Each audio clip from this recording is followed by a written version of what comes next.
Hi, everybody. Welcome back to this week's episode of Beware the Board, a horror podcast where we watch a horror movie every week. I'm Bob. And I'm Ben. Welcome back, everybody. Yeah, second episode of season 2, They Live Inside. I like that we're naming things now. Yeah. It helps. It helps my brain process everything. Well, it sounds more professional, I think. I think it does. But this week, last week we did one episode on horrifying pseudo-documentaries. Yeah, we Meaning we watched got The Bay. The Bay, yeah. It was pretty great. Movie fucked me up. Fucked Bob up. He had Up. nightmares afterwards. Yeah. But that means we only have 2 more spots left on pseudo-documentaries. It's true. And I don't know if any of them are multi-movie.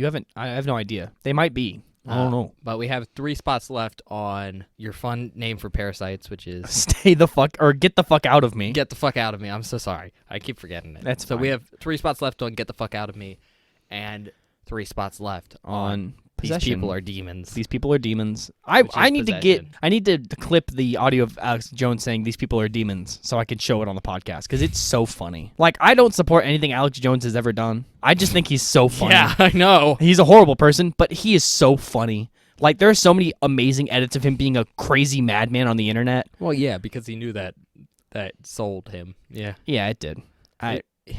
He's, especially after the whole shooting thing. Oh, yeah, after all the there's Sandy not- Hook stuff. There's not really anything good you can say about him. No, Alex Jones sucks. What you can say is he says such insane bullshit. Yeah. And some of it, because it doesn't hurt anyone or imply hurting anyone, is It's very funny. Yeah. Like, oh my God. They're putting chemicals in the water that are turning the freaking frogs gay. Yeah. Or my favorite is, Your favorite is? I'm an American. I'm a pioneer. I eat meat. That's some of the funniest shit I've ever Have seen. you seen the clip where he just starts yelling at a guy across the street and charges Oh him? my God. Yeah. He's such a over-the-top dude. I'm sure a lot of it's fake. I think he said that during the Sandy Hook trials. I think he was like, yeah, I put on a character. Yeah, which I get it, but, Sure. God, maniac. All right. Well, After we got our Alex Jones conversation out of the fucking way. How has your week been, Ben?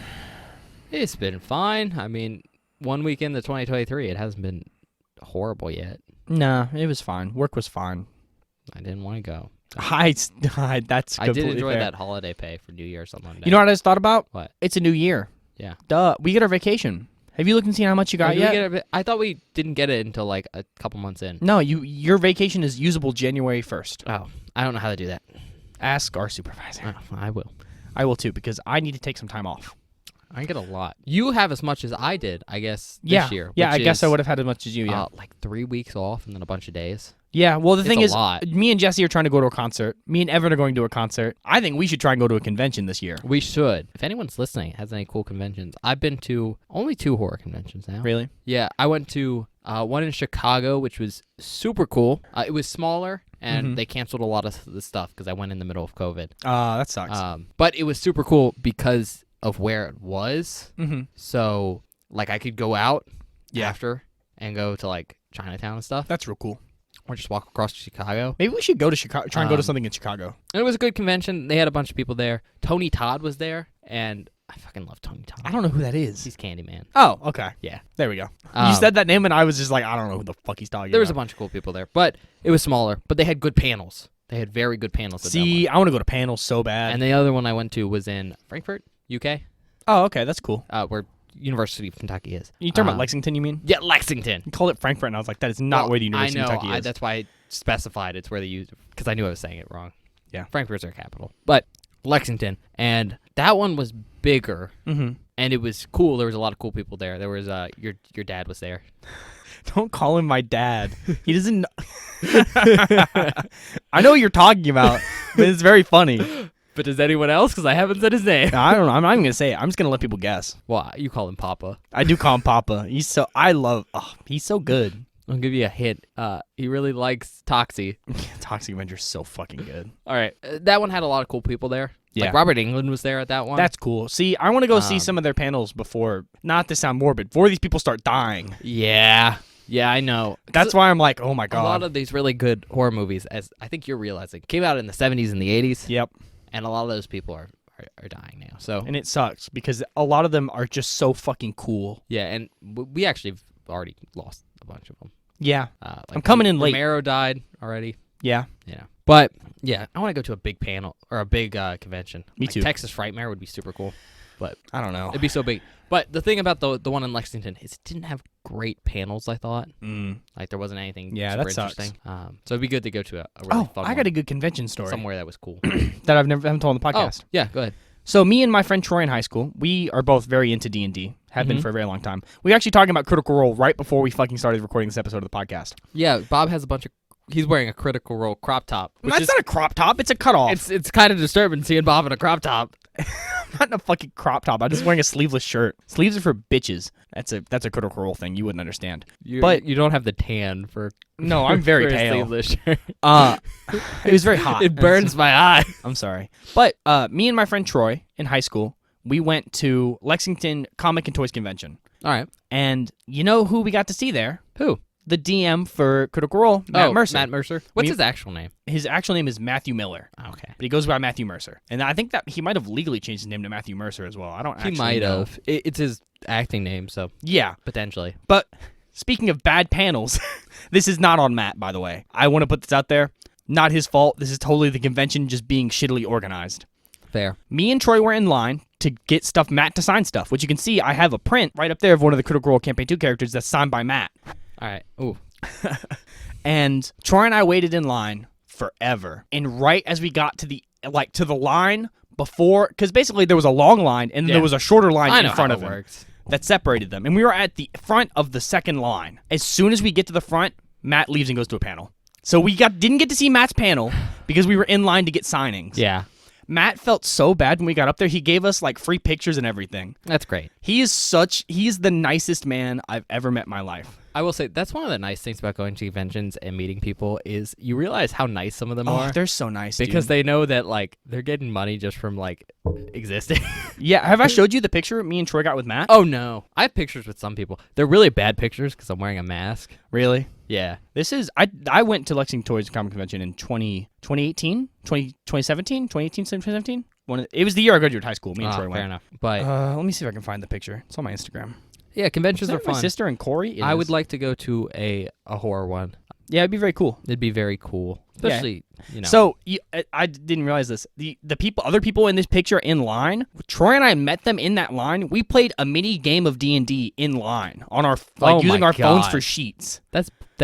That's cool. That's kind of sad. And then we hung out with them for the rest of the 3-day convention. And they were some of the coolest people I've ever met in my life, dude. That's fun, at least. They were so nice. Like, they were really awesome. But yeah, here's me, Matt, and Troy, and then a bunch of other people that we met in line. All right. There's Linnea Quigley.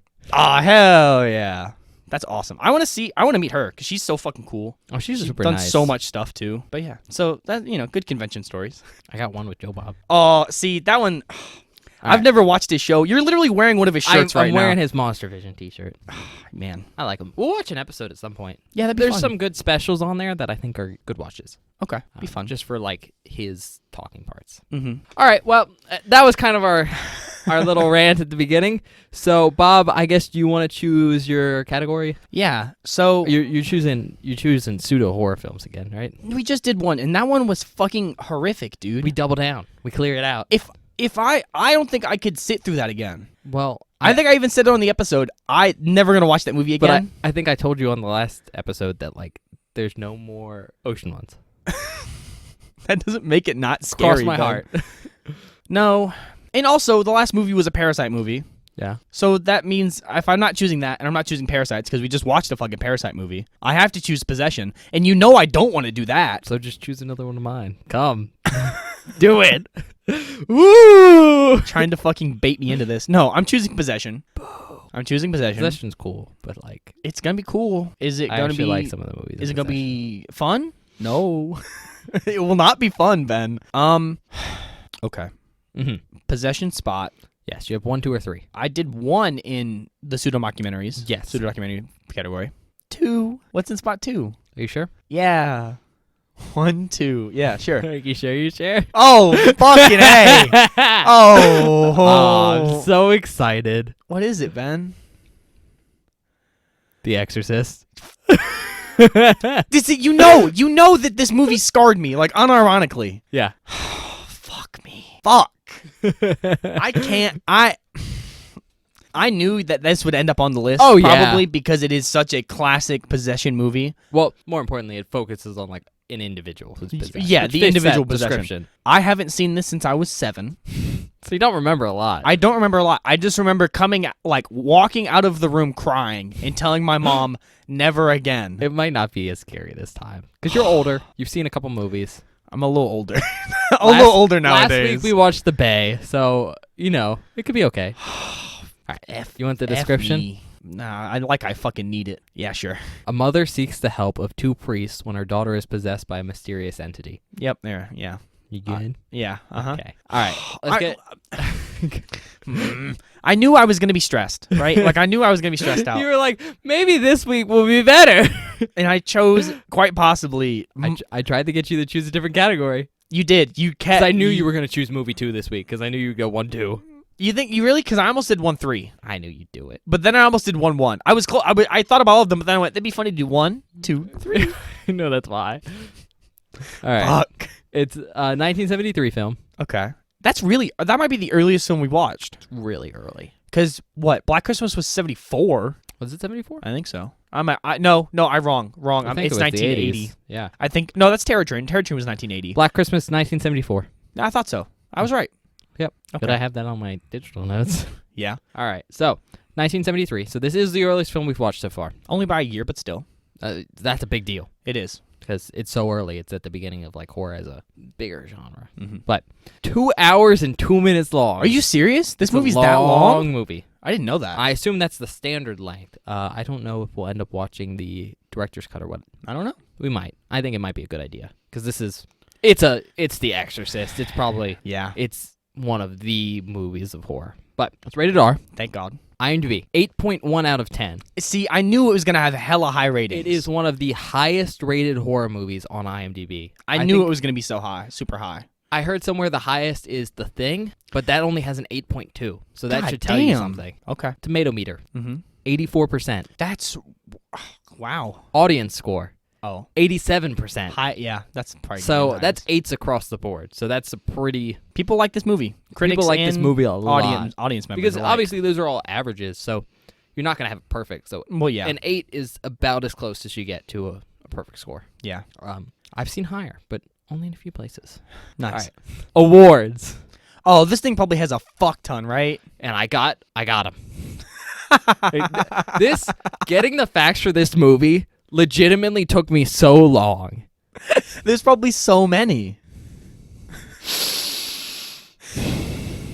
Can I break the illusion real quick What? of something? We were gonna record another episode after this. This is a 2-hour movie. Oh, we might. We might. I'm Oh. actually feeling pretty good. I feel good and we're too. gonna be pretty wired after this one because you're gonna be scared. Oh, I'm gonna be.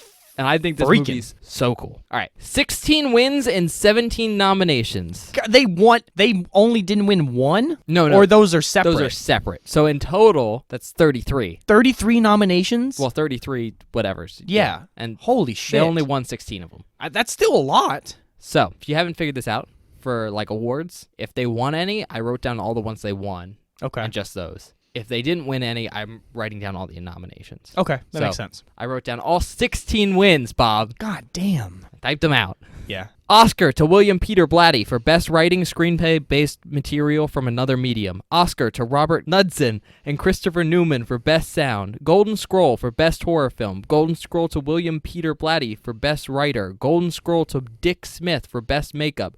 Golden Scroll to Marcel Vercouter for Best Special Effects. Movie Masterpiece Award to William Friedkin. Golden Globe for Best Motion Picture in the Drama category. Whoa, this thing won Best Motion Picture the year it came out? In drama? In drama, yes. That's crazy. For a horror movie, yeah. Yeah. Golden Globe to Linda Blair for Best Supporting Actress in a Motion Picture. Golden Globe to William Peter Blatty for Best Screenplay Motion Picture. Golden Globe to William Friedkin for Best Director Motion Picture. Golden Screen Award. Golden Reel Award for Best Sound Editing, Dialogue. Golden Reel Award to James Nelson, uncredited, Fred J. Brown, and Ross Taylor for Best Sound Editing and the Sound Effects category. National Film Registry Award. OFTA Film Hall of Fame for Motion Picture Award. God damn. That's all of them. Dude, this thing won 2 Oscars. That's what I'm saying.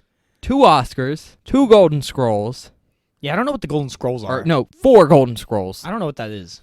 I can look these up if you ever want to know. Okay. But I just kind of wrote them down. Sure. But, it's one of the bigger ones. I think it's a defunct one for actors. Oh. Okay. No, for writers. I think it's writers. Oh, that makes sense. 4 Golden Globes. Holy shit. A Golden Reel, which I think is for sound. Yeah. And then This thing won a lot of awards for its sound effects. it won a lot of awards for a lot of things. And then Yeah. it has a crap ton of nominations. Mm-hmm. But yeah, 16 awards. That's probably the heaviest we'll have. I was about to say, for this wins. is probably the most decorated film we've watched. Yes, especially because for awards for some movies, I'll write down all the awards I have on like IMDb. Yeah. That includes like small film festival awards, right? Sure. But these are like These are fucking these big. are heavy duty awards. So, all right, starring I hope I know some of these actors. Ellen Burstyn as Chris McNeil. You might know him as Lois Farrow in The Last Picture Show, which we know. Ben Johnson. Ben Johnson. Which I haven't seen that movie. Sam the but- Lion. Yeah. yeah. Max von Sydow as Father Mirren. He's Emperor Ming in Flash Gordon. I haven't seen Flash Gordon, but I know who that is. A vaguely Asian Didn't we listen to the Flash character. Gordon theme song at work? Yeah, I love Flash Gordon. I don't know why we were listening to It's it. so bad, but it's so cheesy. Yeah, it's wacky. It's great. Linda Blair as Reagan. She's Brenda in Savage Street. She didn't do a lot after this movie Oh, okay. because we can get into that if you want, but Not so great. no, she's a great person, but like she has a charity thing for dogs right now. Oh, Like, she's that's just what doing she other does stuff. When Okay. she's retired, but like the way she was treated publicly after this movie was That's what I meant. Yeah, like the situation was not Yeah. great. Lee J. Cobb as Lieutenant Kinderman. He is juror number 3 in 12 Angry Men. I haven't seen that either. It's a very old movie. I've heard. Has I've like heard a of it. 9.2 out of 10 on IMDb.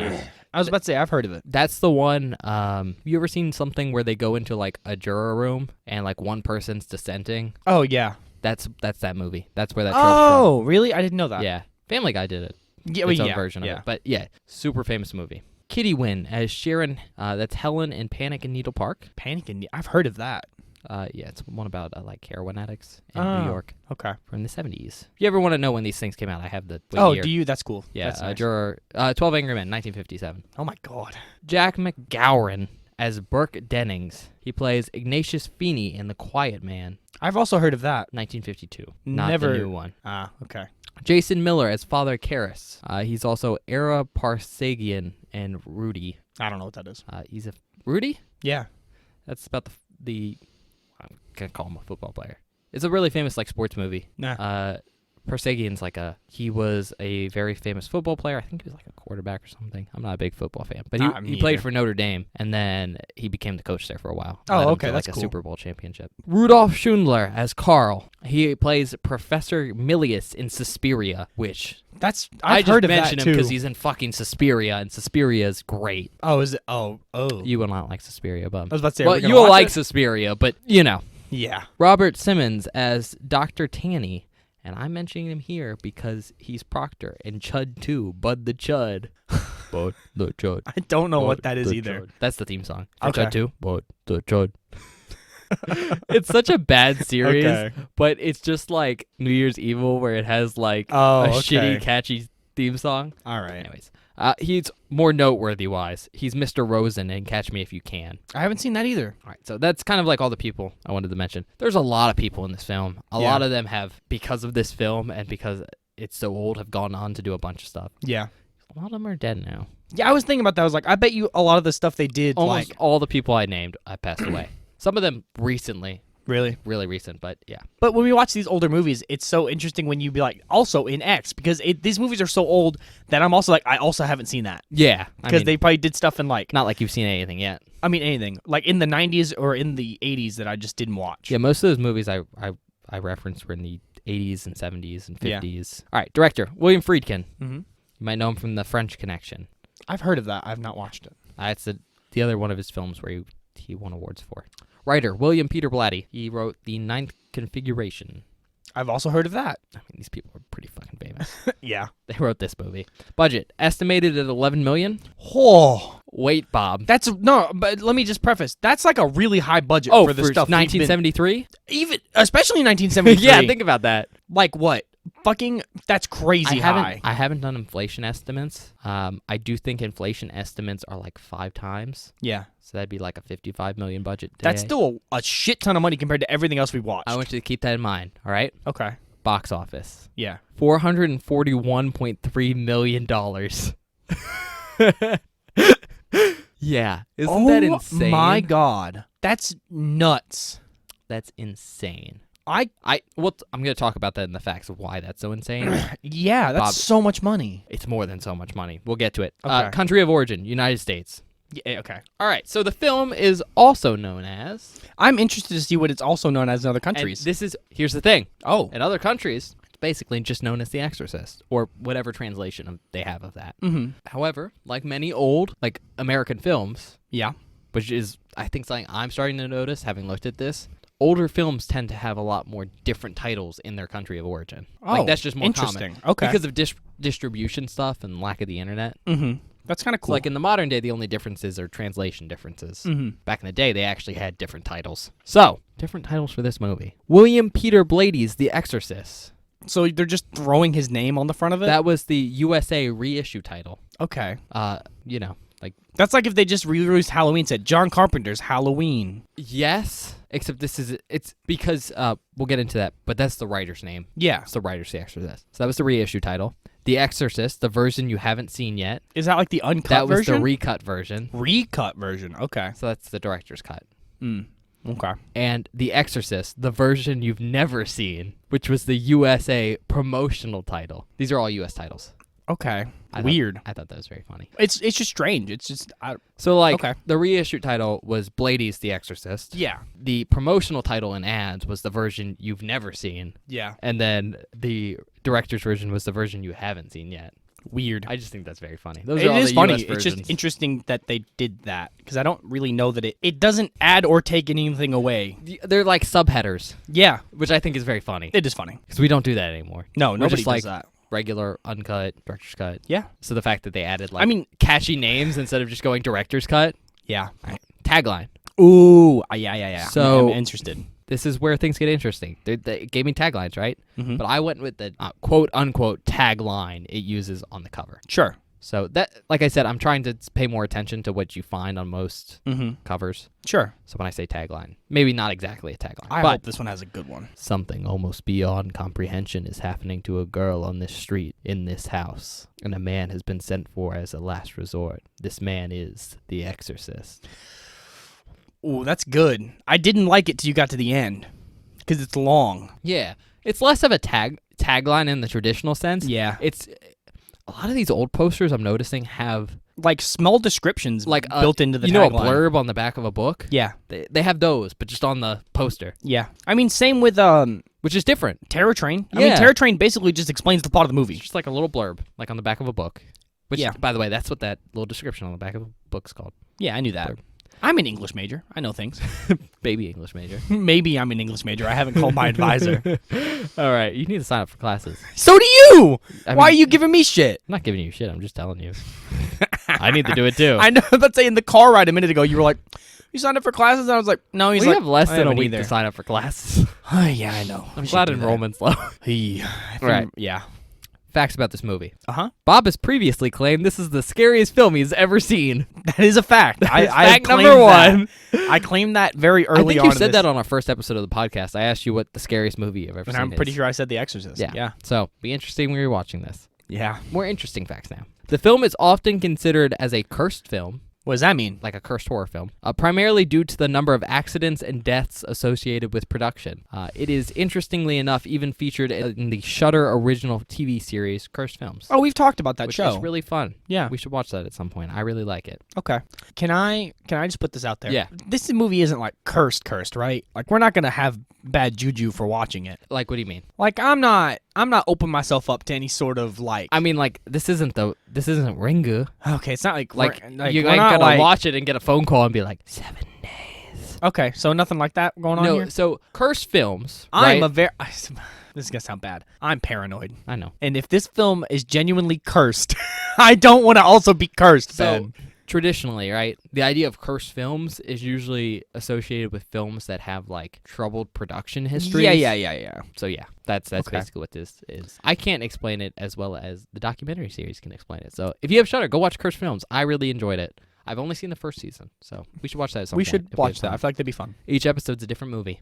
That's good for us.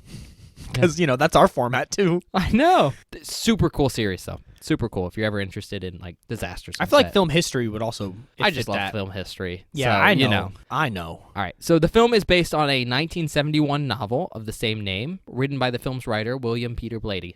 Oh, that's cool. That's why the reissue title was William Peter Blatty's The Exorcist. Because he wrote the original Because book. he wrote the original book and the screenplay. That's super is cool. Uncommon for a writer to also write the screenplays. Which, can I say, it being uncommon is stupid.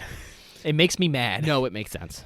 Does it? Because in my brain it doesn't. So what doesn't make sense is not giving a author some level of creative control over the script, right? That's what I'm getting I at. can get that. However, writing a screenplay is a very different beast from writing a book. That's fair. And so skills in one thing does not translate over to skills in another. Yeah. It's actually, and that's why it's very uncommon. The fact that he wrote basically a screenplay for his book. I don't actually know how good the book is. I was a bestseller, I believe. Really? Yeah, I mean that's why That he makes got a sense. movie. But the fact that he was able to do a screenplay and have it be so good that he won like an Oscar for it Yeah. shows that he can do a good job of it. Very talented The writer. only other author I know who's done that is I think Stephen King did it. Well, that makes sense because they pump out. He pumps out so many. He pumps out so many books, and He's also directed his own movies before. Yeah, there are so many Stephen King movies. All right, so parts of Blatty's novel were inspired by the 1949 exorcism performed on an anonymous boy known as Roland Doe or Robbie Manaheim by the Jesuit priest William S. Bodern. That's Inspired. They changed a lot of things. But, that's not great. He heard about exorcisms and he wrote a book about it. Because you have to remember, the idea of exorcisms was known, but it wasn't a popular idea until post-exorcism. Yeah, Like, it didn't hit pop culture until The Exorcist. until after The Exorcist. Also, there's a bunch of stuff with the Pope kind of being more pro-exorcisms around this time. Interesting. I forget what Pope it was. Stuff like that. It's just interesting to think about. All right. Due to casting difficulties, the actors cast in the film are considered as being relatively unknown actors of the time.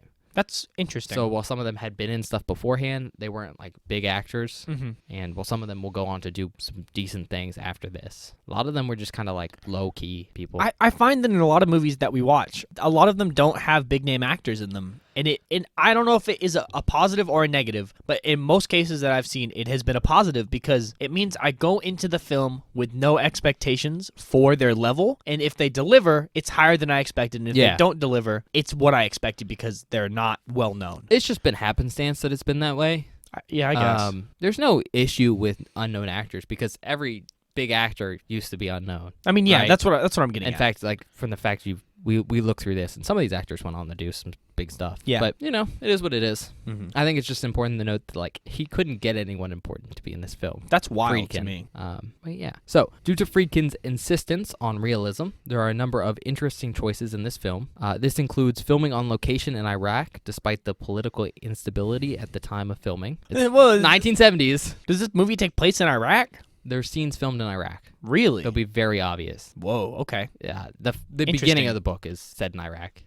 Okay. First, 35 pages. So the cold open is set in Iraq. I don't remember that. I know. I don't think you remember a lot about this. I film.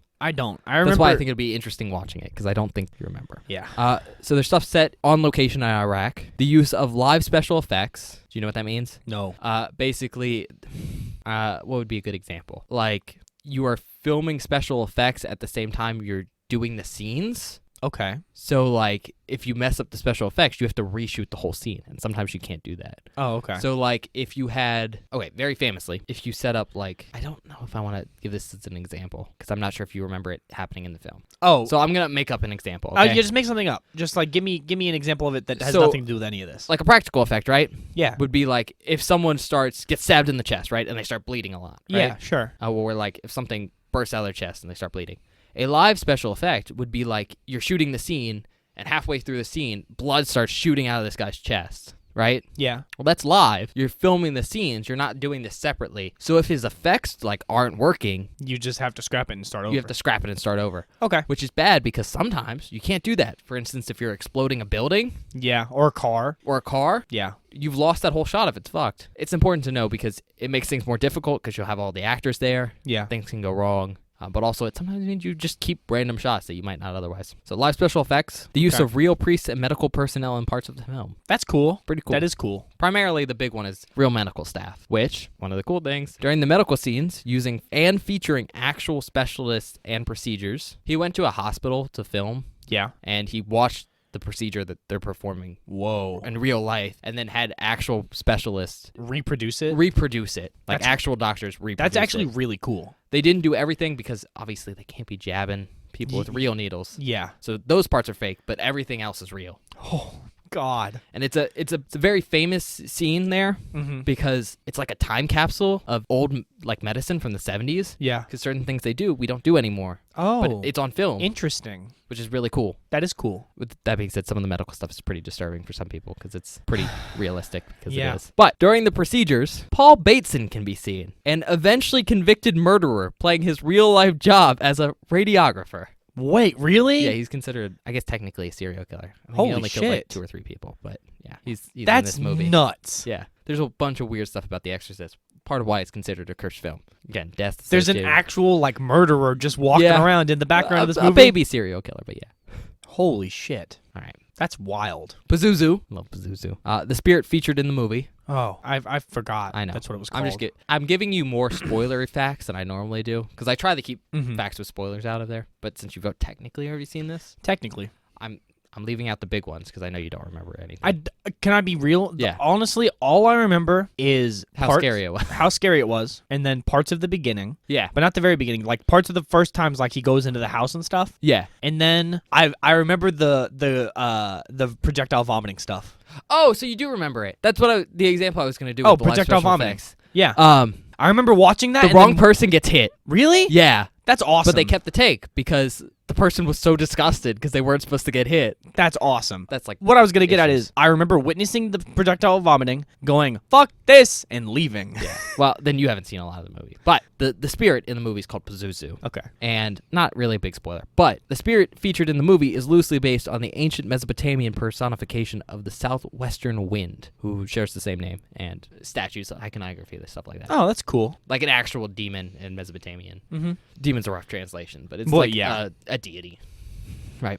In interviews with cast and crew, Friedkin, the director, is noted as having been rather temperamental and unpleasant on set. Oh. And he did a bunch of shit. Like, yeah. he filmed certain things in freezers with temperatures like below 0 so that everyone could look like they were cold and you could see their breath. Oh my There's a bunch of god. stuff. He was like a crazy director. And I want to mention this because certain directors make amazing movies, but they're very unpleasant to work with. Yeah. The really big one, Kubrick. Yeah, I've heard some horror stories. He has so many horror stories about working with him. Yeah. Like, just horribly unpleasant dude. But he makes great movies. And I think that's something important to mention here. Yeah. Because this movie, great, potentially considered an amazing masterpiece, but that doesn't mean it was pain-free. Yeah. That's not always fair. All right. Especially to the actors and stuff too. Like it sucks. Yeah. Well, I mean, there's children in this one. Yeah, that too. I didn't even Some- think about there's some that. messed up stuff that happens, but to the actual real-life actors. But the film is famous for the adverse effects allegedly experienced by viewers during screening of the film. Like vomiting, passing out, all that stuff, seizures. Awesome. Kind of the same stuff we heard about Terrifier 2. Terrifier 2. But like We have not fucking watched it yet. And allegedly more real. I want to watch it. I want to watch it so bad, Ben. I've seen it. Yeah, I know. I couldn't see it with you in theaters. I know. There is a notable controversy surrounding the film receiving an R rating from the MPAA ratings board rather than an X rating Oh. that the film was thought interesting. to have deserved. I didn't read too much about the controversy because it's like it's an actually really It's big like a one. real big thing. Yeah, and to be honest, I can definitely see why this probably should have been an X rating movie. Maybe not necessarily Fuck. by today's standards, but there's some gratuitous stuff in there. Yeah.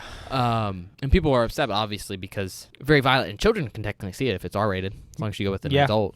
It's not NC-17. Yeah, that's what X rating is. Well, yeah. But from what I understood, the board kind of like allowed it to be R-rated because they kind of struck a deal with Warner Bros. Because Oh. X-rating movies, NC-17 movies nowadays can't show at most theaters. Yeah, most theaters won't show it because they'll And lose so money. companies will lose a ton of money Yeah. if it's rated that. So, big controversy there. I didn't know WB produced this. Warner Bros? Yeah. I believe so. The film was the first horror film to be nominated for the Academy Award for Best Picture. Did not win it. Yeah. It wasn't on our list, but it got nominated. That's nuts, especially for a horror movie. Well, a horror movie in the 70s when horror was not respected, associated with porn. Yeah, I don't know how much insane. we talked about it, but we've talked about it. They were considered just as obscene. Yeah, we talked about it in Night of the Demons, I think. This is kind of like the big horror film that started to change that. Prior to the 2017 release of It, the new one. Oh, yeah. The film was the highest grossing R-rated horror film. Wow. And that's unadjusted for inflation. Unadjusted, it was still number one? The highest, I can't believe that 2017 It beat it. Oh, yeah. Currently, It 2017 is the 5th highest grossing R-rated film of all time at $700.4 million. And The Exorcist is the 29th highest grossing R-rated film of all time. Okay. The highest grossing R-rated film of all time, it's like Deadpool or something. That makes sense. But it's only at $1 billion. Yeah. So I think it's interesting that The Exorcist is still on that list. Yeah. At 29. It's the next horror movie down from It. Yeah, man. That's insane. Yeah. All right. In 2010, the Library of Congress selected the film to be preserved in the National Film Registry. That makes sense. Now, back to this whole money thing. Yeah. I was trying to figure out, hey, what would this money amount be adjusted to inflation? Sure. And I couldn't get some calculators to work online because it's such a large amount. The number was so big your calculators couldn't do it? They just wouldn't do it. That's because they're meant to handle 100 bills and stuff like that. That's nuts. I'm sure if I spent longer doing it, but I spent a long time doing this. Yeah, understandable. Because, I have to read stuff and then write it out. But I was kind of Googling, and I was seeing if anyone had done it already. I did found a couple articles that had, adjusted for inflation for this movie. And on those articles, it showed up as the 9th highest grossing movie of all time. When Holy adjusted for shit. inflation. God damn. It was $100 billion That's plus. Crazy. Or not $100 billion, $1 billion plus in revenue. However, those films were factoring the gross of the movie as only 200,000. Oh. Or 200 million. Okay. Instead of 400 and something million. Whoa. So I assume that the actual would be 2 billion. But yeah, Okay. beats out Snow White and the Seven Dwarfs. That is crazy. Yeah, I just think that's interesting to note because unadjusted for inflation, it's only the 29th. Yeah, but adjusted, it's fucking But high. adjusted, it's one of probably the highest grossing movies of all time. Yeah. Wow. Not even just R-rated, of all time. That's nuts. We've been hyping up this movie the whole time we've been talking about Not it. so good. I'm excited. I would be lying if I didn't say I was pretty scared. Yeah. I do want to say this. This movie's so famous, and so much has been said about it. I can't say anything good about it, even with my research. This was baby research. These are just kind of fun facts for Bob. Yeah. If you actually want to know a bunch about this movie, there's a ton of other more well-done stuff you can watch. Yeah, we are not this. We're more of a review not podcast and not a fact podcast. Yeah, but we don't really... And we look at information. We're working on that, but this is a hobby for us. So I will say, if you really want to know some stuff about this movie, there's plenty of stuff where you can go and learn a bunch about it because there's tons of stuff written about it. There's tons of podcasts that cover it. It's very interesting. I mean, there's that Cursed Films thing. There's an episode on it, an hour long, that focuses just explicitly on the problems with it. That's so fucking wild. Tons of stuff. And if you're really interested, go look at that stuff. But that's all I got for our intro stuff. I guess, are you ready to watch it? The answer is no. All right. So, but we're still going to go watch it. So we'll be back in, for you, I guess, a couple seconds. 3 to 4 seconds, yeah. Yeah. See you later.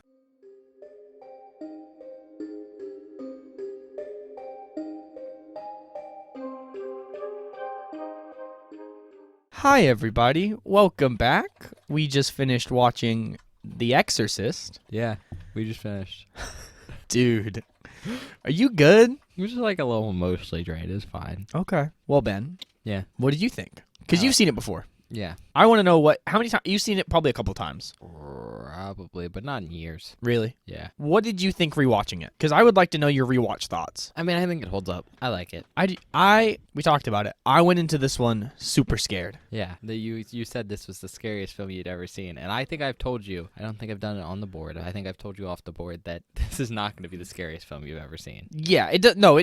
And watching it, it is not. Yeah. It just scarred me as a child. Yep. I think that's how some movies are for a lot of people. Because while without spoiling anything, I don't think this movie is very scary. No. A lot of the fear with this movie is hard for us to grasp because it's so old. Yeah. And certain things that would have been scary back in the 70s is not scary now. That's a point I always come to. But also, a lot of the scenes and the imagery we see are so overdone now because they're so popular. That's also part of the issue. It's fair. While I did not find this movie scary, holy shit, this is a good movie. It's very good, yes. Like, I talk up Halloween. Fuck me, this movie's good. Oh, yeah. No, it's like, it's very good. Oh my god. There's so many, like, I can tell that a lot of people put a lot of work and effort into this movie, and all of it paid off. Because some of the shit that we see in this movie, I'm just like, I literally open mouth gasped a couple times because I was like, are you fucking serious? That's awesome. I didn't see. Yeah, there's just a lot of really cool shit in this film that a lot of a lot of modern horror movies take from this movie. Yeah. Which is super cool to see, honestly. I mean, we talked about it. This is a big cultural milestone. It is. And I see why I haven't watched it. I'm really, really glad we watched it, actually. Because I'm going to be honest, if we had never gone to it on this podcast, I would have never watched it again because I was too scared. I figured. Genuinely too afraid. I was like, it has to go on at some point because Bob won't watch it by himself. I won't watch it by myself. Do you have anything else to say before we kind of get to the spoiler section? Yeah, I have one or two things. First of all, non-spoiler thing, the sound in this movie. There were multiple times where I was, like, astounded. As someone who was an audio engineer technically, I was paid for it, okay? Yeah, that's how, like, I'm paid to be a driver. Yeah. Well, like, I actually worked on shows and stuff. Like, the amount of the attention to detail in just the sound alone is with the music and the sound effects and everything they did. All of the ADR they had to do for the voice changes and stuff. And, like, oh, yeah. The movie isn't heavy on music, but there's a lot of sound design that goes into it. Yeah. From sound effects to random background noises. You only hear music once or twice, and it's just the theme. It's just the theme that, the classic Exorcist theme. You hear it at the beginning. I think you hear it at the end. At the beginning and the end, and that's it. That's it. Which is super interesting. Yeah. It's mostly pure ambience. Yeah, which is wild to listen to. It's very different from modern stuff. Super different. It's well done. I like it a lot, actually. Some of the actors in this movie are, like, nuts with how well done I think some of it is, in my opinion. Yeah, a lot of it's fairly well acted, and that's big deal considering that these actors were, for the most part, not well known. Yeah, that was my big thing is, like, these actors are not that well known, but the dude that plays Damien, he's crazy. Yeah. It's such a good performance. Like, I bought every bit of it. Oh, yeah. They did a good job, and I'm sure that's part of the cast, partly like the cast and partly just the director. Yeah. And just that combination of both people getting the best out of each other. Yeah. Even if it's an unpleasant experience. Yeah. But I guess, do you want to get into the actual movie? Yeah, we can talk about the movie. I don't know how much we're going to like. Yeah. I mean, my thing with this movie is we're not going to say anything new. No, we're not. We're not. And I don't think we'll be able to say it better than anyone who's sat down and planned out a script, because that's kind of what you need to say something good about this movie. Yeah, it's just, there's so much going on at all times. It's like layers on layers of stuff that it's really hard to unpack all at once. But I mean, I think the main takeaway for this, right? Sure. For what's going on is that there's two stories being told. Mm-hmm. Do you know what they are? Did you pick up on that? Kind of, but I didn't completely understand it. Okay, so this film basically focuses on two different stories that interweave. The first story, and the very obvious one, is the one about Reagan. Yeah. And she's possessed, right? The second story is the one about Damien, who's having a crisis of faith. Oh, okay. I thought, yes, I understood that. I thought you were hinting at something else. What did you think I was hinting at? I thought there was more to the whole Merriman Iraq coin thing, because that doesn't really get explained at all, but like it does at the same time, I guess. Something that I wanted to talk about, and it's relevant to what we're talking about now. Yeah. This movie does not, because I talk about it it's in the audio while we're watching the movie, but I say it out loud. I go, this movie, there are multiple points where the movie skips points in time, and it's like just like a couple months later, but there's no prompt for there has been a time skip. But it's natural. But something else, and including the Iraq Merriman coin thing being related to everything else. It's not a coin. It's a necklace with a. Yeah, what are those called? It's not an amulet. I don't know what it looks like. A small coin. That's why I keep calling it but coin. it's on a silver necklace. I forget what that's called. Yeah. It's not a locket, but yeah. But it's never explicit in any of that stuff. Like, it doesn't explain away anything. It just kind of shows it to you and lets you make up what you will with it. Oh, yeah, that thing's just a Catholic necklace. Is it? Yeah. Well, my point is, It had a Mary holding Jesus. oh, I couldn't then tell it's, I couldn't tell what the actual object on it was. I don't know what language it is. It's probably Latin or Greek or Probably. Roman, Hebrew. But I find that in a lot of modern movies, they will hold your hand. Oh, yeah. This movie does not hold your hand, and I think that it pays off. Part of that, I think, is because this is an adaptation of a book. That makes sense. There's certain things that would have been more implicit in a novel than in a screenplay. That makes like sense. time skips, if you have those at chapters, Yeah, it's a lot more easy to pick up. So That makes sense. part of that might just be adaptation stuff. But I like that it did that. Something I have a problem with modern films, at least modern like popular movies. They hold your hand too much in ways that make the director and or the writers make poor choices because they think they need to hold your hand with certain information. And this movie doesn't do that, and I really really like that about this movie. It's very much a interpretation based thing. Yeah, which is super super cool in my opinion. Like I really really enjoyed that. Something else I want to talk about. I had two things. Okay, we're just not. Okay, go ahead. Sorry. Yeah. I've never really thought about the fact that this movie is called The Exorcist because I guess it hadn't really crossed my mind. I just knew it was called that, right? Yeah. I never really thought about why it's called that because very much this movie is not about. When I think of this movie, I think of the girl. I think of Reagan. I think of the possession itself and that. But the movie honestly is not that much about Reagan. No. Or her. Like, yeah, her being possessed is important to the plot of the movie, but it's very much about Damien and his struggle with his faith and him trying to figure out what's the wrong for? Him trying to figure out was this the correct choice that I've made? And am I doing the right thing? And I think that's way more interesting Yeah, I mean, than anything else going on. At the end of the day, the possession is I guess it would be better to say that Reagan herself is a vehicle for the plot because as I think it's a good way to transition back into it. But I mean, it's basically a story that focuses on two separate narratives. Yeah. Of Damien and his crisis of faith, but also Reagan and her family. Mm-hmm. And it's kind of exploring different things, and the tie together is The Exorcist. Yeah. Because Damien's not The Exorcist. Yeah. The Exorcist is Marin. Yeah. Who is furthermore the tie-in to the demon. Yeah. I think the exorcism is used as a tool in this movie to look at other things that are not explicitly the exorcism itself. Is a tool, but yeah, just another tool. But I mean, I guess to break it down, we can break down the different plot stories. We got 3 of them to talk about. Sure, we can talk about. I mean, we can start with Marin first, since it's the shortest one. If we just go do the beginning, yeah. So basically, the cold open opens in Iraq in it looks like some sort of excavation site. It's northern Iraq, yeah. Northern Iraq and some sort of excavation site, and you see a bunch of people like running around moving bricks, digging up holes, stuff like that. It's just Mesopotamian ruins, so they're just digging them up and uncovering them for stuff. Just looking for artifacts, different stuff, Yeah. Anything left behind, basically. And while they're doing this, it cuts to one of the workers running up and to a group of people, and I mean, I'm going to be honest, everyone here is not white, so it's very jarring to see a white man standing in the middle of all these people. Yeah. So he walks up to Marin, the only white dude, Catholic very old white man, and he's like, hey, we found something weird. You should come check it out. Marin goes to investigate, and the dude at the site's like, yeah, it's mostly just old arrowheads, different pieces of pottery, basically normal. It's not arrowheads. It's pieces of pottery and stuff. I think he does. I think he explicitly Does he says say arrowheads. Yeah. You might have then. All right. Well, it's fragments of stuff. Yeah. And it's just stuff they found that was interesting. And they see the amulet, whatever it is. Yeah, it's in the mess. It's mixed in there. And obviously, Marin takes one look at it and goes, this isn't period. Yeah, this doesn't match the age of all this other stuff. Which means that someone was there and left it there. Mm-hmm. That's really all it is. Yeah.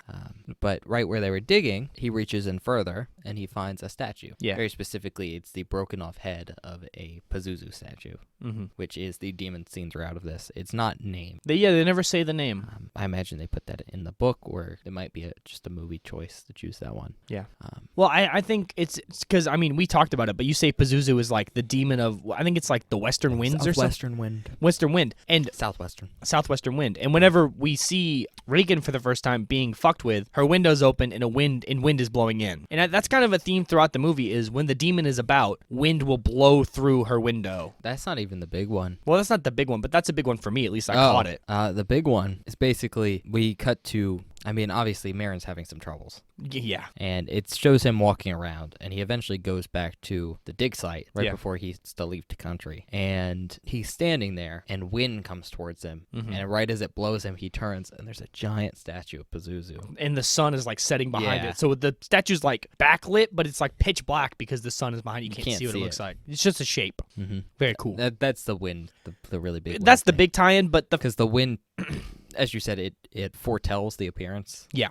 But we don't see Marin again till the end. Yeah, he doesn't show back up till near the end of the movie. And it's implied that like he's called in as the exorcist because he has past experience with an exorcism in Africa that took I think 6 months. 6 months, which is crazy. And he's called in for that, and he's pretty confident, and he knows what's going on. Yeah, he has experience. I'm assuming he knows what he's doing. He knows, but it's very interesting because when he gets there, Damien's trying to like tell him about stuff. Yeah. And he's very steadfast. Oh, yeah. Like Damien's like, I think there's 3 things in there, and he's like, no. It's one. It's one. And it shows a confidence that comes from experiencing this, but being changed from the experience. Oh, yeah, for sure. And we even see that during the exorcism. Like, I don't think we'll talk about it now, but there's some moments where I'm like, holy shit. Well, I mean, I think one of the best moments in the film is by the time Marin's there, Damien still doesn't believe and that there's, a demon possessing Reagan. He's said that, this shows all the symptoms of performing the ritual, but he's not sure if it's an actual possession.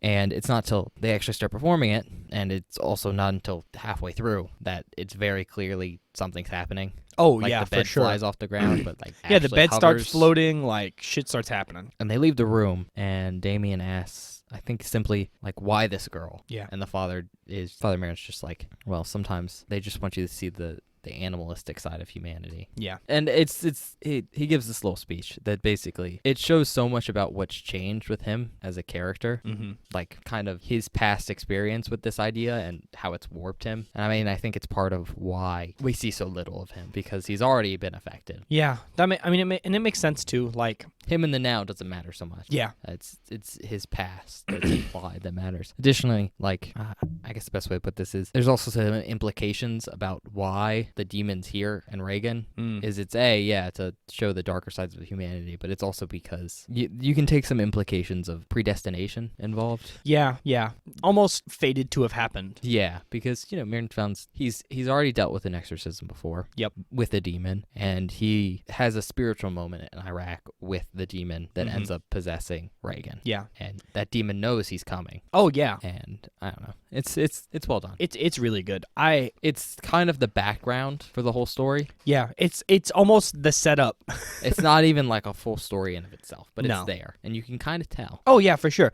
Especially when we're just gonna skip a ton here because I'm gonna talk about it. When Damien first shows up at the house, he's talking to Reagan's mom, and he's like, "Listen, I don't believe this is an exorcism. That she needs an exorcism. I think you should take her to a hospital, spend 6 months in the best hospital you can put her in, and have her monitored, and just see what happens." It's not that he doesn't think it's a possession. Yeah, and more so, it's not that he doesn't think it's a possession. He says that I don't think we should do an exorcism because it'll do more harm than good. The mom explicitly asks if he can just do it anyways. Yes. Because she doesn't care if it's real. But the big point is, he's like, listen, even if I wanted to do an exorcism, if I believe that she needed one, I can't without the church's approval. Yeah.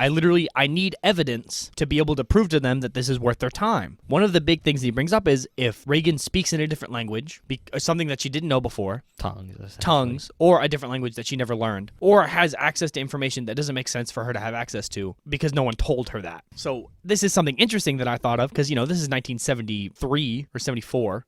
When he goes back in to talk to Reagan, he brings a tape recorder. It ties it down on the ground and records their conversation. It's not even a tape recorder. It's a reel deck. Oh, yeah. That's what I mean. Yeah. I didn't know that's... It's reels. Reels, whatever. Anyway, and something cool that happens in this is he records the conversation. They talk or whatever for a while. He takes it back to... I don't know where he takes it. It's the library. Is it the library? Yeah. And he's listening to it with some other dude, and the dude's like... Damien's like, was this another language? Like, I don't know what the fuck she's saying. And he goes, oh, yeah, that's another language. English in reverse. Well, no, he says, yeah, that's a language. Oh, yeah. It's English. In reverse. So then he plays it in reverse, and the tie-in here is that the reverse is talking about Marin. It says him by name in the reverse footage. Which is like a tie-in that, because can I be honest?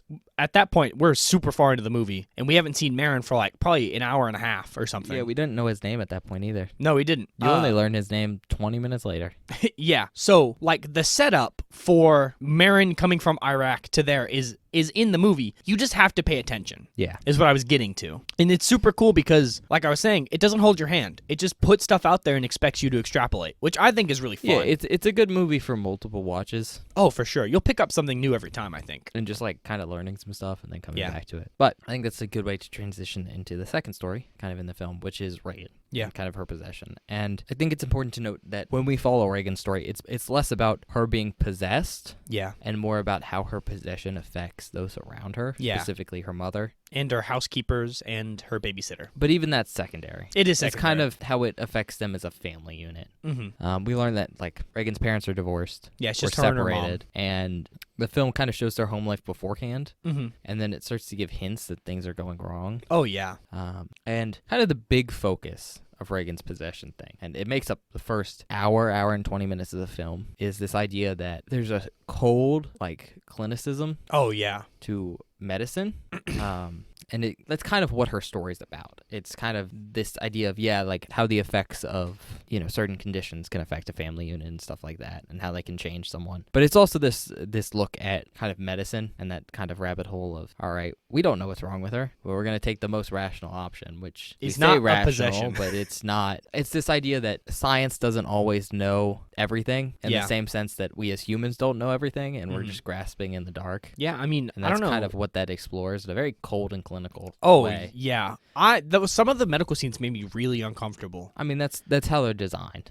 For a lot of people, that's kind of the most uncomfortable scenes in the movie. There's one during the first radiography where she gets they tap into her, like, artery on her neck. Yeah. And it starts shooting blood. Oh, God, that one's bad. But yeah, it's kind of, there's a focus on, like, how her actions are affecting her family and how, like, Reagan's lack of control is affecting her. Mm-hmm. There's just this heavy focus on this idea that, like, people are grasping in the dark with no way of knowing what to do. I mean, just trying. I think, oh God, her mom says something like she's been to like 88 doctors or something, and none of them can tell her what's wrong with her. I think that was partially, like, exaggeration. I mean, still. But she's gone everywhere. The first hour and a half of the movie is them running from doctor to doctor trying to figure out what's wrong with Reagan. And we know a lot of time has passed, too. So yeah. But that's that story. I mean, there's not a lot to talk about with that one. It's more of just like a slow devolvement to the point of where Reagan, like, needs to see a priest for an exorcism. It's not even that she needs to see a priest. It's that, again, there's this idea of, like, they're just kind of grasping. Yeah. Which, again, I think is kind of almost a reflection of the human condition. That's fair. Just trying to solve your problem by finding what you can. Yeah. And it's not that they eventually, like, oh, she needs an exorcism. They're not like, well, you got two options. You either try and give her a shock with exorcism. Yeah. If, on the off chance, she's religious. They're not even saying it'd work. Yeah. Or you just commit her and we keep doing what we are doing. Yeah. Which isn't working. I think the fact that the mom latches onto exorcism is just a further reflection of this idea that everyone's just kind of grasping on the easiest option. Because the scientists keep saying it. Yeah. They're just like, we take the easy option or we jump. That's why they keep doing tests and diagnosing her with new things, is because they don't want to jump to a psychologist. Yeah. Because there's an easier option, both to stomach and to, like, deal with. But yeah, I mean, that's her story in a nutshell. Yeah. There's the only notable thing from that I really want to talk about, because I thought it was a really, really cool fucking scene. Yeah. Is when she, not the pee one, because that's just kind of gross, but the backwards crawl down the stairs. Yeah. That's a during sick one scene. Reagan kind of backwards crawls down the stairs. Yeah. And just her mom witnesses it. Yeah, but I want to highlight that specifically because it has taken Reagan from the point of being a sick child who needs help to, at that point, I think, no longer a sick child that needs help, and switches her to it. I think it's the shift from human to demon, essentially. Yeah, I mean, there's this progression of symptoms. Yeah. From things that seem just like, as they say in the film, nerve things. Yeah. To more extreme stuff. That is like, she needs help. Harder to explain. Yeah. But I think part of that is there's this emphasis on the fact that when all these extreme stuffs happen, a limited amount of people see them. So it's true. For when Reagan acts especially crazy, or like the bed shakes. Yeah. Or when she walks down the stairs and vomits blood. It's mostly just the mom scene. It's just her mom. And every time that she tries to tell the doctors, like, something, the doctors push it off. And are like, again, I think whatever. It's part of that theme of personal experience and belief weaved into even Reagan's story. Yeah. Man, because, I didn't even think about that. That's good. They weave into this idea, like, the mom sees stuff. Yeah. But she tells herself it doesn't happen because other people tell herself, like, it doesn't happen. And it's only till the very end when she's pushed to her limits, does she start to take what she has experienced herself in a more serious way. Yeah. Like, even at some points in the movie, like, Reagan talks about her bed shakes at night when she's trying to sleep, which is why she ends up in her mom's bed. And you can hear it. The cool thing about the movie is you can always hear something before you ever see it, which is awesome. Oh, yeah. But, so, Reagan's mom comes home, and she's, like, walking around the house, and she hears the bed upstairs start rattling. So she runs upstairs and hops on it and is, like, trying to get her kid off of it while it's, like, rising and, like, jumping around and stuff. And she does not want to believe that is what happened so bad that one of the doctors is like, oh, it must be muscle spasms. And she's like, well, it wasn't muscle spasms. There's no way it could have happened. And the doctor says, well, it must have been. What else could it have been? And she just gives up on it. She just ignores it because there's also this theme of, like, taking the easy way out on things. It's kind of gone. It's throughout her story. Yeah. And that's what happens there. The mom consistently does that, where she witnesses something and she takes the easy way out, which is the normal explanation for something. It's what she does. It's what the doctors do. I think the only person that doesn't do it is Damien, Marin. And even Damien does it a little bit. But there's this idea of consciousness. Not consciousness, but like conscience and being true to yourself that his story follows a little bit. Yeah. I mean, even the cop, like, doesn't buy it. The cop is like, bullshit. But, I mean, we see that a lot with the mom. Like, she sees something and then she throws it away. Like, the earliest one for her is she goes into the attic and she has a candle and it explodes in her hand, essentially. There's a big gout of fire. Yeah. But at the same time, Carl, her manservant, appears upstairs, and she quickly doesn't... She doesn't even, like, mention it. She just moves on. Kind of ignores it because that's easier to do than to freak out about it. Yeah. It's the blame, the bang or whatever on Carl. Yeah. But yeah, that's that story. Basically, yeah. And the last one is the story of Damien. I like this one the most, personally. Because I think at the end of the day, this is the actual story This is the of movie. The film. This is the movie It's plot, yeah. It's Damien's struggle with faith. Because he's just having a crisis of faith. Yeah. And basically what has happened is he's a priest. Yep. Or a Catholic priest, I believe. Or he's Jesuit, but I think he's Catholic. He mentions being a Jesuit. I don't know. But are those the same things? I don't know. Genuinely. He's a Catholic priest. Assumedly, yes. He's a Catholic priest, and he was basically trained as a psychiatrist. Yeah. In addition to his priesthood. Like, he was a priest, and then he was trained as a psychiatrist with the intention of helping other priests as they go through training. He works at a... Jesse looked it up. It's called a seminary. He works at, thank you, it's a seminary, Georgetown Seminary. And he's the psychiatrist for Georgetown Seminary. For all the priests in training. Yep. It's his job to help them deal with, like, their problems in a more thorough way than they would get from confessionals. Yeah. Kind of like a therapist. And he says that, like, a lot of them, their issues are less to do with personal issues, but more crises of their own faith. Yeah, crises of faith. And it's very clearly taking it out of him. I mean, he's one of the first conversations we see with him. I think the first thing we hear him say is he's telling his friend that, like, he can't handle it anymore. Yeah, he's like, it's too much. It's too much. And he's having a crisis of his own faith at the same time. And I think it's that combination of just seeing people over and over again have these problems, and it's worn him out. It eats away at you over time, you know? I think it's also just because he has been forced to, as a spiritual person, kind of focus on the not spiritual side of stuff. And that's also kind of part of that dichotomy. But then for him, we learn that his mother, who is ailing, lives in New York, which is a bit of a distance away. Yep. And he can't really visit her. It's very hard for him to visit.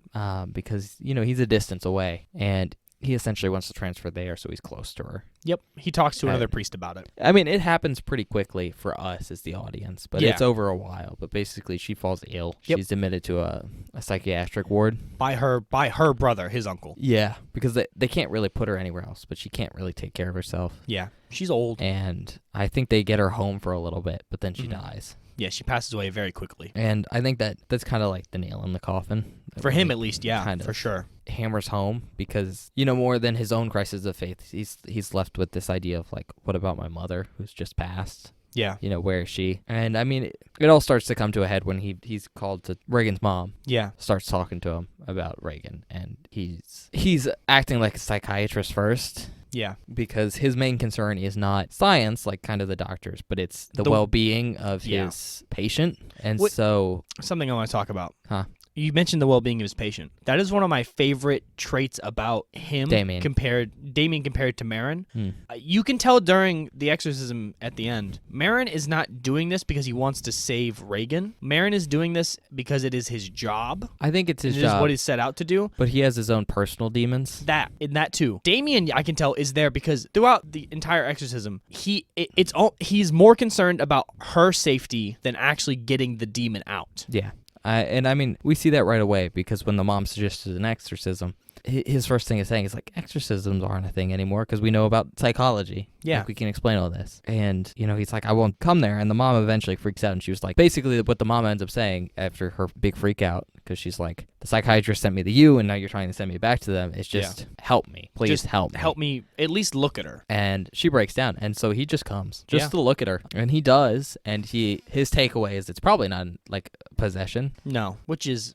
But he's still willing to look at her again. Yeah. On just the slightest possibility that it could help, because that's his primary concern. Doesn't have to be, but it is. Yeah, he's doing something out of the goodness of his heart, not because he's being paid, not because he's being compensated in any way. He just wants to help because he's been given a situation in which he thinks he can. And I mean, I think that ties into essentially his story is it's someone dealing with a crisis of faith, but it's more so a good person. Yeah. Dealing with adversity. It's we want to get biblical. It's very reminiscent of the story of Isaac. Oh yeah. And his father, because that makes sense. It's you have someone who's faithful and they're presented with challenges, and in this case it would be the death of his mother. Yeah. And feeling guilt because he blames himself feeling for guilt, it. And then you're also presented with like this exorcism, and it's like, do you have faith or do you not? I love how the death of his mom is tied into that, by the way. Oh yeah, that's so cool. It's his own trauma, and I mean, it's so good. Mirren says it where he's like, the demon will try to bring stuff up. Yeah, he's like, don't listen to the demon, it lies. But then he even says, Marin says before they go in, he's like, don't listen to the demon, it lies, but it will mix the truth with the lies to try and confuse you. But yeah, and I mean, at the end of the day, it's the possession is like a test for Damien. Oh yeah. Of his faith, and basically, can he remain not necessarily true to his faith, but true to his values? Yeah. Because at the end of the day, that's his values are the safety of others and doing what's right. And basically, I'm gonna skip a lot, but the culmination of his story. Oh, it's so cool. Like, I didn't know how the movie ended. It's so good. The demon starts screaming about his mom. Yeah. In his mom's voice. Yep. And it's too much for him to handle. Yeah. And Mirren basically ushers him out of the room, and he goes downstairs, and he's essentially catatonic. And Reagan's mom walks into the room, and she's like, "Is it over?" And he's like, "No." And she's just like, "Is she gonna die?" And he also says no. He has this moment where he's like, I think it's for his character realizing what's important. Yeah. It isn't the possession. It isn't anything else. It's the child. And so he says no. And then he resolutely walks up the stairs. He walks into the room, sees that Marin's died. Yeah. We don't know how he dies. It's never explained. I mean, assumedly the demon kills him. It's implied the demon kills him. Well, because she's not tied up anymore. She's sitting on the side of the bed. He sees that. He tries to save him. Then the demon's giggling about it. Yeah. He freaks out. He loses it. He gets super angry. Yeah. And he goes, because I think he gets really angry because without the father, Father Marin, I don't think he knows what to do. Vaguely, but he doesn't have experience. Yeah, he and doesn't. I think he realizes that he can't save her by himself. Yeah. And so before we get to this, can we talk about some other stuff? Oh, yeah. I don't want to interrupt, but I think we should maybe talk you're about. Interrupting, but I'm interrupting for a reason. Oh. Another part of Damien's story that leads up to this moment that is very important. And this is why I think he thinks about this. And it's something that we've talked about a lot, or that is in the movie a lot. Really early on, right after Reagan is possessed, the housekeepers are not home. Her mom's not home, and she's supposed to have a babysitter. The babysitter has to go and pick up. I can't remember the babysitter's name, by the way. I don't remember. It's something really basic. I don't remember. It's like Deborah or something. Yeah, it's something really basic, but Sarah, maybe. But so everyone is out of the house. And the mom knows. The mom is an actor. We haven't talked about that. Yeah. But the mom is a very famous it's not actor. Necessarily important to the story. Not that important, but it does explain away all the money problem. They have a lot of money. She's got a ton of money. which is why she can afford to send her all these doctors and all this other stuff and do all these other tests and things. But the babysitter leaves Reagan in the care of, what is his name, Burke? Yeah, Burke comes over, which is, I think, the director? Yeah, he's the director of the movie that the mom is working on. Yeah. And Reagan has implied that she thinks that the mom and Burke are trying to get together. But the mom's like, maybe not. So anyway, Burke is there and he's been left to watch Reagan. Well, we're told this. We're told this. We don't see it. But he's not there when the mom gets back.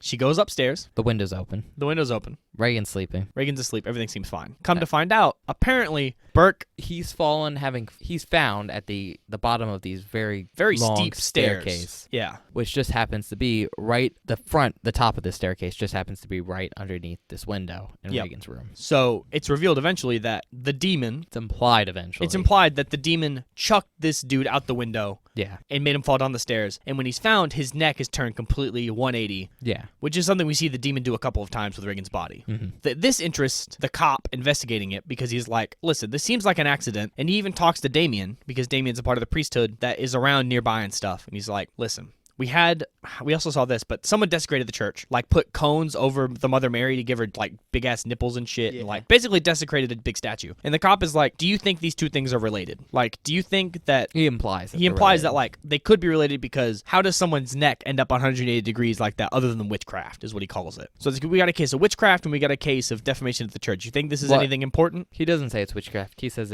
he calls to it look like a ritual. He calls it witchcraft straight up. Yeah, but he's implying it's witchcraft. So yeah. Basically, his point is it's not magic. It's just someone trying to do like something demonic. Yeah, essentially. Not literally.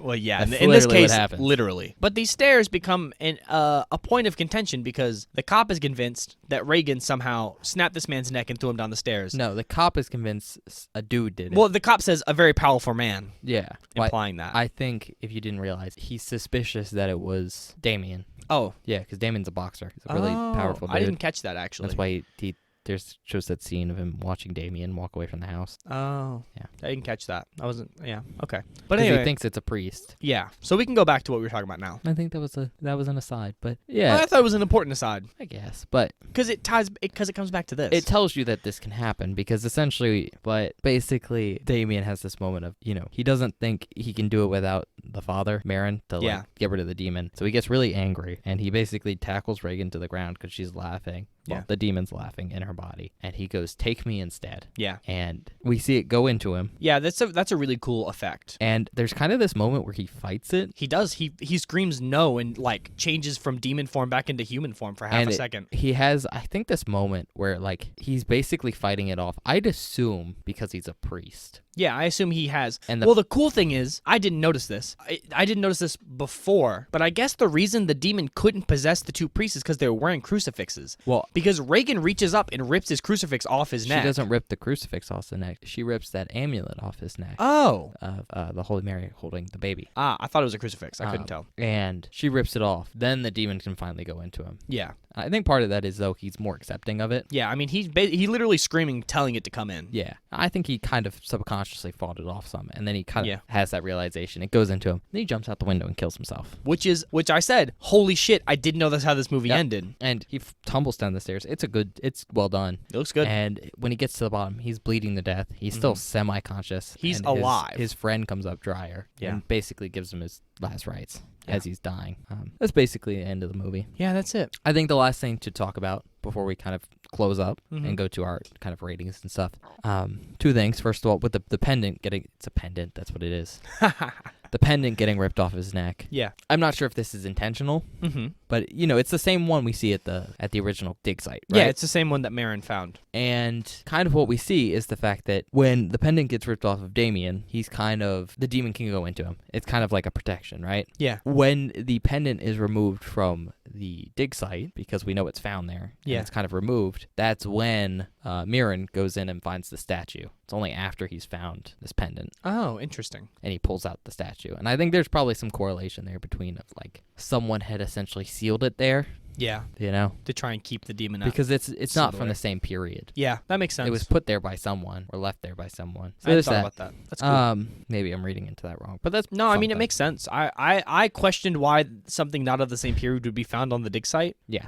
but I just didn't really. It's not explained entirely, but no, it's either there randomly for no reason or it's there purposely. Yeah. You know, and obviously it's a movie, and there's the whole, I believe it's Chekhov's gun. That's the rule where if it's in the movie, it has to have a purpose. Yeah. If it's done well, and this one's done well. But the thing I want to mention before we kind of close up with this film, and obviously we haven't covered everything in this. No, we skipped quite a bit. We didn't really even summarize it like we normally do. No, we just skipped around to the things we thought were important. I don't know. There's no way I think we can cover this professionally at the level of skill we're at. No, because there's so much going on. This movie is so dense. I mean, hell, you definitely need a couple watches for it. We watched 2.5 hours. Yeah. We watched the director's cut. We watched the director's cut. It's 2 hours, 12 minutes. 2 hours, 12 minutes. Long, slow, good slow. Yeah. There's good slow and there's bad slow. This movie's good slow. And, you know, I don't think there's a lot we can do to kind of break it down. But one of the things I want to mention before we move on is the subliminal imagery kind of throughout the film. Basically, once we're back in Washington, right, in Georgetown, every time the demon's presence is implied, the screen will flash his face. Yeah, that fucking scared the shit out of me the first time. But I think it's just something important to note, is it's whenever the demon is acting up. It's not even whenever it's there. It's whenever it is very active and doing something bad, powerful. I guess like affecting the physical realm. Yeah, like the lights flicker, moving stuff. Place like the big one is the mom walks into the house one time. The lights are flickering. The phone call rings. Nobody's on the other end of the phone. The phone rings. Yeah. Lots of stuff, and you'll see the demon's face flicker. Yeah, something cool about that, something I hadn't really considered when we watched this movie, was what effect it would have on other popular movies' interpretations of demons. That fucking face, they basically ripped that for Night of the Demons for Angela. Well, part of that style of face in demonic presence. So part of that, right, is really cool. Is that's how kind of we identify throughout the film the idea of the demon. It's kind of to get that image in your head. And so gradually throughout the film, we get to see Reagan's face slowly start to resemble that. Her eyes change. She becomes more sallow. Yeah. She gets wounds on her face. Her teeth change a little bit. I don't know if you see it, but there's a second at the very end when they're doing the exorcism and they're trying to call the demon like to the front and then out of her. You see like half of her face start to melt into that image. I saw it. I think it was really cool. It was really cool. And I'm going to mention it. I'm not even going to say anything. The best image in the film is halfway through the possession. They look up at the bed. There's a statue of Pazuzu in the background. Oh, yeah. And then the demon kind of sitting up and writhing on the bed. Yeah, because it's not her. Because it cuts to the next scene and she's still laying down, bound arms and legs. So, dude, I even looked at you and said that looks fucking cool. Yeah, but it's super good. I mean, that's all I'm gonna say. I can give a reaction to this film, but it's hard for me to do anything too deep without having sat down and written a script for myself. Yeah, and I think that's something that we will struggle with, at least, is this movie is so dense. It's a very dense movie to unpack, and if we wanted to unpack it in a very professional, long, drawn-out way, we could fucking have a 3.5-hour podcast. We could have a whole podcast on it. Yeah, that's what I'm saying. Like it would require us to sit down and watch it a couple times, to take notes, do all this stuff. What were you gonna say? What were you gonna say? I was gonna say that's both not our style of film. That is true. But more importantly, I don't think we're at the level of professionalism needed for that yet. Like as critics and also as like reviewers. Oh yeah, I haven't seen enough movies to break this down in an effective way. And to be honest, not to be mean, but like I can't soundboard ideas off myself. By myself, but fair. It's something we work on. So I mean, that's kind of all I have to say on this film. If you want a deeper discussion, there's plenty of stuff that tons of other people probably have already unpacked this, and I'm sure in a way better way than we have. Get a much better version of our points, or more interesting points, or even points you've never heard of, or even differ from ours. But I think that gets us into kind of our closing thoughts, which are. Who would you recommend this for, Bob? I mean, once again, I've said this so many times when we watch a movie that's considered classic. It's a classic for a reason. If you like horror or claim to be a fan of horror, you need to see this movie. Yeah.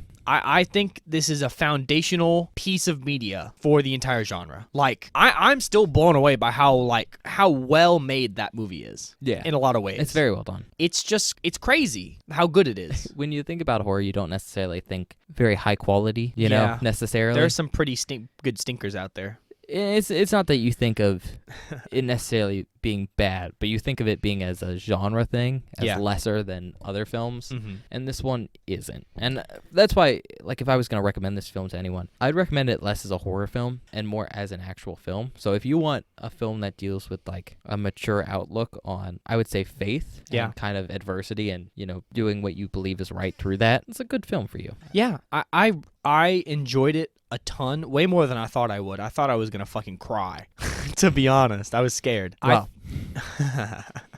I think if you're looking for a movie that you could, first of all, a long movie. If you want to watch something long movie. It's very long. I will say it's as long as it needs to be, though. Yeah, no, it doesn't feel rushed or drawn out in any way. It does feel long, but it not feels in a bad way. Yeah, it feels long, but in a way that feels like it's long because they took their time. However, I will say, if you were into like high octane, like action-packed movies, this is not for you. Not an action-packed movie. If you want a scary like possession movie, this is not for you either, because the I don't think it's possession very in this scary. movie is very cliche in the sense because the imagery that basically became synonymous with possessions and exorcisms come from this movie. Yeah, it's very. Yeah. So there's the whole scene where she's levitating and they're going, the bed, power of Christ compels you, and that's so. I mean, I've seen that cheesy because you've seen it 1,000 times, and it's such a part of popular media. It's from this, and so you're not going to see anything necessarily original that you haven't seen a million times somewhere else when it comes to the supernatural aspects of this. It's everything else that you're going to go watch this film for if you really want to enjoy it. Even the cinematography is fucking crazy. Oh yeah, I mean it's a good film. It's just a really good movie. So rating 5. Yeah,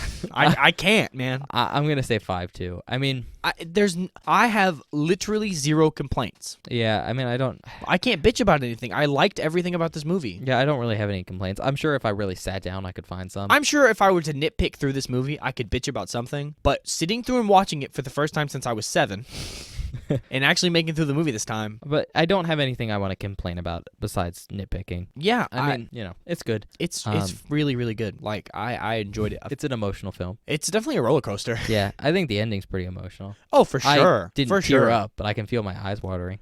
Yeah. Like, there are some of the moments with the mom, I'm just like, holy shit. Yeah. I feel so bad for you. But because this sucks. I'd give it a 5 out of 5. I don't think it's super scary. I can get why people in the 70s thought it was scary. Oh, for sure, yeah. But I can tell you why my 7-year-old self thought this was scary. I can get why a kid who hasn't been exposed to stuff would think it was very scary. Oh yeah, for sure. But me as I am now, I don't find it scary. I didn't find it very scary. It's very well written and well done. And there are some jump scares that got me, like the demon for the first time because I didn't know that was going to happen. And a lot of the movie was just not me saying nothing because I was just in awe of watching it. Yeah. Like I don't know how many outtakes we're going to have. Probably not a lot. Probably not a lot. Because we didn't really talk. It was mostly just us sitting here enjoying the movie. But I guess we'll go to those. Yeah, I guess we'll go to the outtakes. All right. I'm not sure how many outtakes we'll have, but we're going to cut to that now. So. Yeah, we'll cut to the outtakes. We'll see you in a minute. Goodbye. Bye.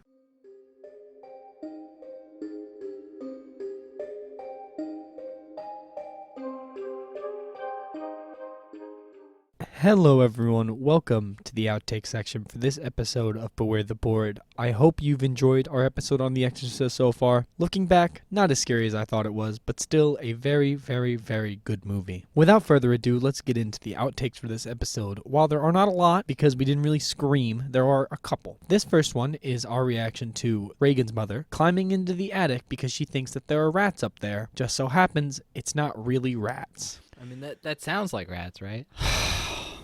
Don't. No. What are you? She's opening it. I hate people in these fucking movies sometimes. If I heard that, you would never see me opening that. It's just rats, Bob. It's not rats, Benjamin. It's definitely. Okay, raccoons, maybe. Raccoons, likely. It's raccoons with the... That was a good joke. With the belt. I couldn't hear him. And this bitch is... You don't have a flashlight in your house? Nah, she's fancy. She got candles. She's fancy. I think if you're fancy, you would have a fucking flashlight. She's not, like, super fancy. Yeah. That's untrue. It's called a torch, an electric torch. See, she's not super fancy because she doesn't have a candelabra. She would have a whole... But she has a whole ass candlestick. Yeah, which is one level of fancy. Oh. You have multiple of those. She's not together. William Fancy Son. Yeah. She's just William. She ain't even Mantis Toboggan. Did you say Mantis Toboggan? Yeah. Okay. MD, medical doctor, of course. It's a doctor of oncology. Is that? I can't remember if that's what it was or not. No, I think but you're that's right. still easy enough for it. I think you might be correct in saying that, actually. It's a virus. I haven't seen an episode with Mantis Toboggan in it in a while. They haven't used the joke in a while because Danny DeVito's dying slowly Shut up, man. Don't say that. of age. You're slowly dying of age, too. Yeah, and You're right. Jesus. Fuck. No rats. That was cool. That was a cool effect. they did it live. I don't know. Probably So just hairspray or something. It I could don't have know. burnt her. Very cool scene. This next clip is our reaction to Reagan, while she's at one of the many, many doctors that she's taken to, has to have blood work done, and they end up stabbing her directly in the neck, and it causes a lot of blood to come out. Shut up! Ew. I wonder why this makes everyone so uncomfortable. It's almost like, Well, there's a reason. oh! Oh my god! Oh my god! And they shove a little wire in it. What are they doing? They're wiring her. What? Why would they do this to her? So this is one of the things that's really interesting for them to watch nowadays, because normally for this procedure they go in on an artery much farther away, like in your arm. Yeah, instead of this right is in your going neck. right in her neck. Yeah. That's why I was bleeding so much. Look at the spray on that. I know. So they did this for real. Like, they actually did this to her. No, I believe that was fake. Okay. That's a real procedure, though. Yeah. And they went to watch it the day beforehand. That's why it's done that way. This next clip is our reaction to the final encounter with the demon in the movie, where Damien has tackled Reagan to the ground and is fighting her, and then he invites the demon in, and eventually decides the only way to end this would be to kill himself with the demon inside. Oh my god! He's beating the shit out of her. Oh my god. I guess that's one way to complete an exorcism. Holy shit. I did not know that's how that ends.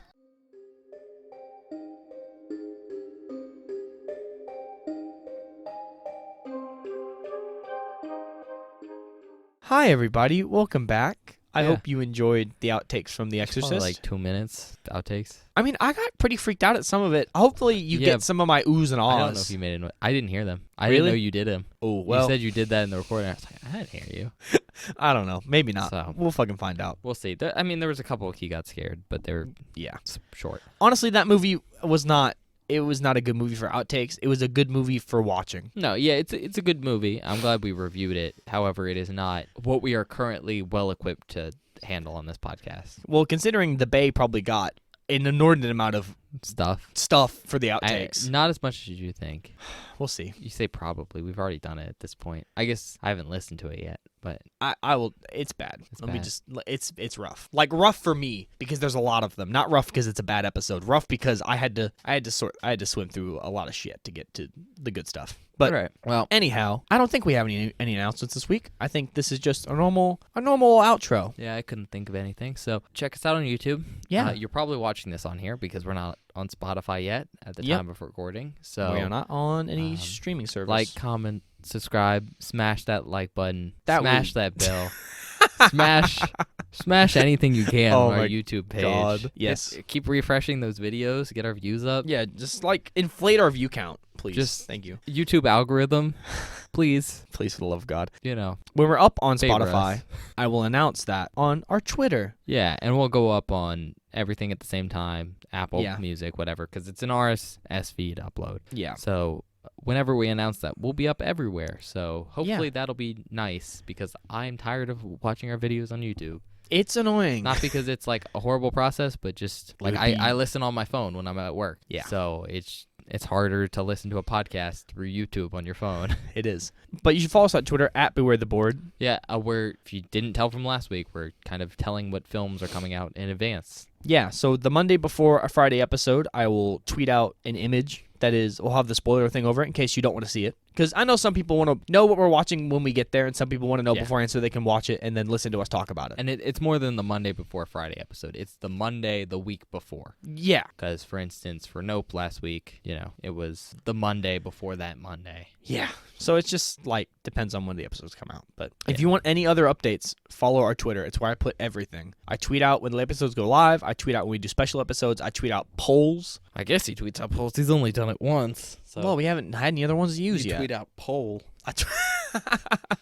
I guess I tweet out poll. But yeah, I guess check us out on Twitter. Or don't. It's not really the most useful thing. You can just wait.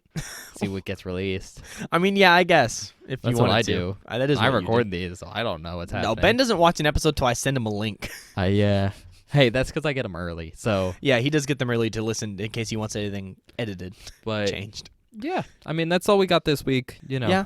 If you have any suggestions for a random category for the board, start posting those somewhere. Yeah, send them to us. Let us know. If you have a suggestion for a movie you want us to watch that you think would fit on the board somewhere, or maybe a holiday, or maybe a holiday that you think we should do an episode on, let us know. We'll look into it. Like Ben said, I think you mentioned this in the Bay when we watched it. This is the year of holidays. We're trying to do every single holiday we can muster to find a movie for that makes sense. Or muster the energy to do.